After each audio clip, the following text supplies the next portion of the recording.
Hey guys, it's Jordan and welcome back to my channel. Today we're going to be doing a non-spoiler series review for the Six of Crows duology by Leigh Bardugo, which consists of Six of Crows, which I gave a 4 out of 5 stars, and Crooked Kingdom, which I gave a 3.5 out of 5 stars. So Six of Crows and Crooked Kingdom take place in the same universe as Leigh Bardugo's first trilogy, the Shadow and Bone trilogy. They take place a few years after the event of Ruin and Rising, which is the third book in the Shadow and Bone trilogy. It takes place in a different country within the world. The Shadow and Bone trilogy takes place in Ravka, whereas Six of Crows mostly takes place in Ketterdam, which is an island shipping trading nation. In Six of Crows, we follow 6 different characters who are all various types of criminals as they attempt to pull off an impossible heist. At the beginning of Six of Crows, a new drug is running rampant, dangerously and dramatically affecting the Grisha population, which is this population of people who have these special abilities, different types of Grisha,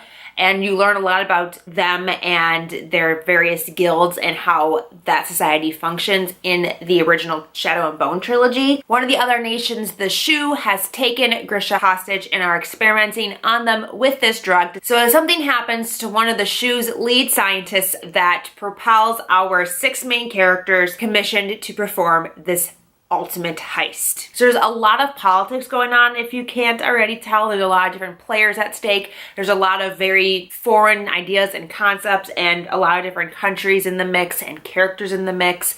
That's a very dense high fantasy world. Six of Crows is marketed as being an individual series from the Grisha Trilogy, meaning that you can read this apart from the Grisha Trilogy and be able to understand and enjoy every part of this and also not be spoiled for the Grisha Trilogy. If you've been on my channel for a while, then you might know that I initially read Six of Crows last year without reading the Grisha Trilogy first, and I feel like this was such a grave mistake. I was under the impression that I could though, as the marketing team for Six of Crows told me I could. There is so much terminology and so much intricacy to this world. I mean, you can even see that in the basic synopsis of the story, that there is just so much at play here, and a lot of the terms and such that come up in Six of Crows are not expanded on, are not explained, because they're terms that you already were introduced to in the Shadow and Bone trilogy. So I would assume that when Leigh went to write this duology, she had assumed that you're re-entering the Grisha world because you already read the first trilogy and loved it so much. So she didn't need to reestablish all of these rules and regulations and intricacies of her universe. She could just jump in and get the story going. And I found that I became very lost and uninterested in Six of Crows the first time I read it. There was just so much going on that I didn't understand, and the characters were introduced in a way that I felt was very strange. Like, there's so much backstory on these characters before you really get to know the characters in the present. I'll go ahead and link my Six of Crows non-spoiler review on the screen if you want to check it out and hear more about my initial thoughts from the first time that I read it. Since I made that review, I have since read and really loved Shadow and Bone trilogy. I've done a full series review for that one that I will link on the screen as well if you want to hear my thoughts about that trilogy. And so I reread Six of Crows and I enjoyed it so much more the second time around. I found that I fell into the world a lot easier. I understood what was happening so much more. I cared about the world and the politics and the intricacies and the different complexities so much more than I did the first time around. They meant more to me. The impact was higher. The stakes were raised. Just things felt more intense than it did the first time I read it. I also listened to the audiobook my second time around, and I absolutely enjoyed the audiobook. If you are a fan of audiobooks or are looking for a really great audiobook, I think the narrators for Six of Crows did a wonderful job. You have a different narrator for each of the different perspectives, so it was very easy to differentiate them, because I did feel while reading it in the print version the first time that the characters kind of started to blend and weave together, because you'd have big action scenes happening but being told from a character's perspective who was not actively engaged in the situation, so it made storytelling feel very like clumsy, but hearing it was just so much easier to follow. And I also felt like the humor and the sarcasm and the wit of the story really came alive through the audiobook, and I didn't pick up on any of the humor when I read it the first time. I didn't think the book was funny in the least bit the first time. I definitely stand by the opinion that I feel like you should really read Shadow and Bone before you read Six of Crows. If you have any interest in reading the Grisha Trilogy, I would say just start there. Like, I would not recommend whatsoever starting with Six of Crows if you have the intention to read the Grisha Trilogy. Just start there and work your way. I feel like you're gonna have a much better experience like that. If you truly have no interest and no desire in the Grisha Trilogy, I feel like reading Six of Crows will make you want to read the Grisha Trilogy. If you fall in love with this world in Six of Crows, or you're fall in love with parts of the world in Six of Crows, it's gonna make you want to go back and reread the original trilogy. So I still would just recommend starting with the original trilogy. I know there are other people who have started with Six of Crows and were completely fine and enjoyed it immensely and were not at all hindered by not having that previous backstory, but I found that I really needed it, and I had caught myself on so many occasions being like, am I spoiled? Is this a spoiler? Am I reading something that is talked about in the Shadow and Bone trilogy? Would I have understood this event more had I read Shadow and Bone? And so I kept like questioning myself and doubting my decision, and so I feel like it's just best to start there. Six of Crows in general, though, is a very character-driven story.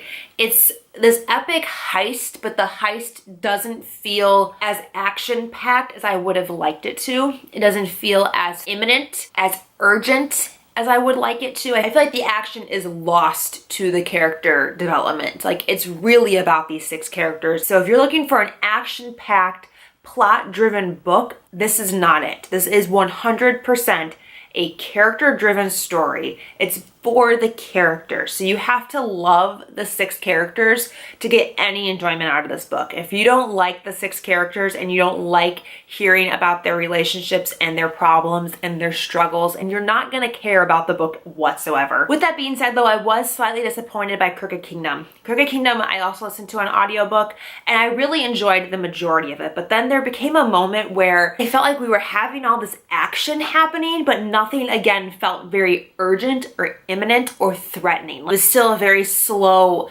moving plot. The various characters were at different points in the novel, like off on different excursions. So you would read about them and their chapter would end on a cliffhanger, and you'd read about like 5 other characters, and then you'd get to pick up where they were. And sometimes I feel like this works as in that it drives you in the story. It pushes you to keep reading because you want to get back to find out what happened to the other character.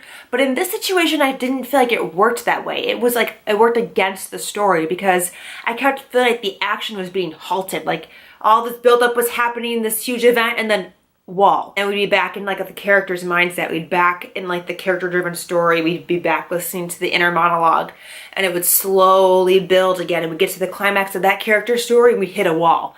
And I just felt like it was very stiff feeling. It didn't flow as well as I wanted it to. There was a clear point in Crooked Kingdom where I was like on a hump, and I just couldn't get over the hill. I just couldn't get over. I had been trekking up the hill, and I was just like stuck. But when I finally got to the other side, I sped through the last portion very quickly and was very much immersed again. I also was kind of disappointed that some of the characters from the Grisha Trilogy weren't utilized in the way I wanted them to. We definitely had cameos from Shadow and Bone, so again, if you don't want any spoilers for Shadow and Bone, don't read this first, because the first book tells you who makes it out alive and who rules the kingdom of Ravka, which obviously spoils the end of Rune and Rising for you. And then in the second book, you meet a plethora of characters from the first book. There's this whole delegation from Ravka that comes to Ketterdam for an auction and meet tons of people. And they're all people who play a very integral part in the final battle sequences of Rune and Rising, so you would know who lives and who died. I also noticed that there were so many more nods to the Shadow and Bone trilogy in Six of Crows that I didn't pick up on it all the first time that I read through it because I hadn't read Shadow and Bone. I also just had a personal issue with Crooked Kingdom because my mother spoiled the ending for me. I knew who made it out at the end of the book alive and who died, and I was very upset about it because I had avoided spoilers on Crooked Kingdom all over the internet, and then my mother spoiled it for me because she can't remember character names. Overall, I would say that I really enjoyed Six of Crows. I'm very glad that I went back and reread Shadow and Bone first before continuing with Six of Crows, and that I reread it after finishing Rune and Rising, because I liked it so much more. I appreciated so many more aspects of it, and so many more little nuances meant more to me. Like, I understood the nods to the original trilogy. It was more meaningful. I personally preferred the Grisha Trilogy to the Six of Crows duology just because I liked the Grisha aspect so much. This is not solely focused on Grisha characters. There are Grisha characters, and you get to learn a little bit more about the Grisha as a whole and the effects of this new drug on them. Obviously didn't focus solely on the Grisha, and that's my favorite part. So that's why I liked the Shadow and Bone trilogy so much. I'm so looking forward to seeing more from this world, seeing more from these characters. I hope we get to see the characters from Ketterdam in the upcoming duology and in future works, because I've now grown very attached to them and want to make sure that all my babies are okay. So those are all of my thoughts for the Six of Crows duology by Leigh Bardugo. I would love to know what you thought of this duology in the comments down below. Thank you guys so much for watching. Until next time, I'll talk to you very soon. Bye!